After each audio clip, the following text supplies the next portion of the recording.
एकछिन ल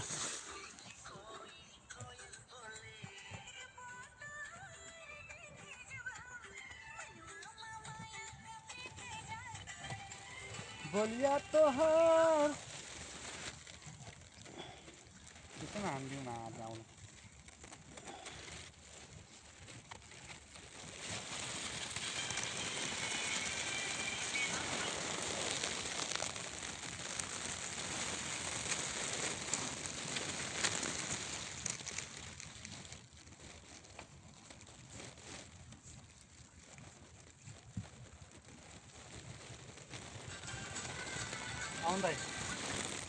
ओके